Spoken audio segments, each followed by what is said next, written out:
प्रथम प्रश्न मु सान पचार चाहिए बाइबल अनुसार यीशु शिष्यतर चिन्ह कौन?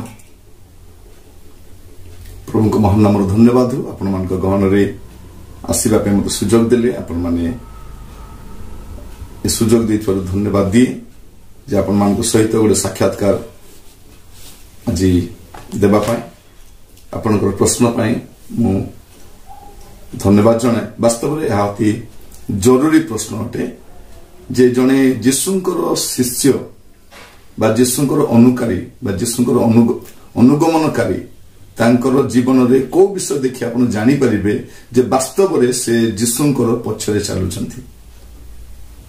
आ बाइबल सेथिरो समस्त तथ्य हमकु दिए। बाइबल जने मनुष्यर सब प्रश्नर उत्तर दिए, समस्यार समाधान मध्य दिए। बाइबल आमनकर समस्त द्वंद्वर आमनकर रक्षा करिथाय। तो आपण पचारथिबा प्रश्न अनुसार मु बाइबल अनुसार ही यार उत्तर देबा पई चाहे जे कोन देखि हमें जानि परिबा जे जने यीशुकर शिष्य। मु आपनक सम्मुख रे पांचटी कथा रखिबा पई चाहे। प्रथमटी होछि से अन्य मार्ग प्रति तार प्रेम थाए, सह विश्वासी मार्ग प्रति तार गोटे प्रेम थाए। जहाँ आपण जहन तार 13 पर्व 35 पद देखि परिबे जे प्रभु यीशु कहउछंती जे एई गोटे विषय देखि जानिबे जगत लोक जानिबे तुमे मोर शिष्य अट। आ द्वितीय विषय से वाक्य रे स्थिर थाए।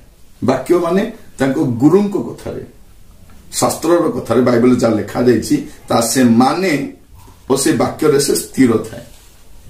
जहन तार 8 पर्व 30-31 पद पढ़ले आपण जानि परिबे जे वाक्य रे स्थिर रहिबा द्वारा जगत जानिबो जे समान यीशुंको शिष्य।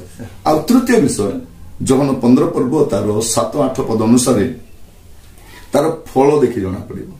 जंती गोटे गछ को चिन्हि हुए फल देखिकी ठीक सही परी जे जने यीशुंकर अनुगमनकारी बा यीशुंकर शिष्यर जीवन भी से फल देखा जाए।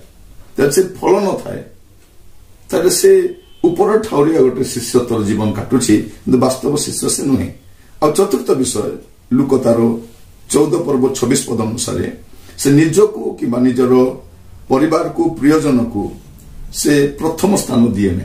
जने शिष्य हो से प्रेम करे, परिवार को प्रेम करे, बापा मां को प्रेम करे, बंधुवर्ग को प्रेम करे, किंतु सेमान को अग्राधिकार दिए ने। सबठारु ऊपर से तांकर गुरु को रखे, तांकर प्रभु को रखे।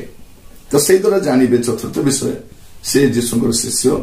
आ शेष विषय हम केमती जानि परिबा लुक तार 14 पर्व तार 33 पद अनुसार निजर समस्त विषय से यीशुंको पई त्याग करिथाय।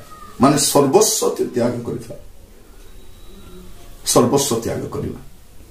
ए पांचटी विषय द्वारा हमें जानि परिबा जहाँ प्रभु यीशु ख्रीष्ट शर्त भाव रखिचंती जे ए पांचटी विषय जदि जनक जीवन देखा जाए तेबे से यीशुंकर वास्तव शिष्य अटे। थैंक यू सर, बहुत धन्यवाद। बहुत सुंदर भाव ये प्रश्नर उत्तर आपण देइछंती।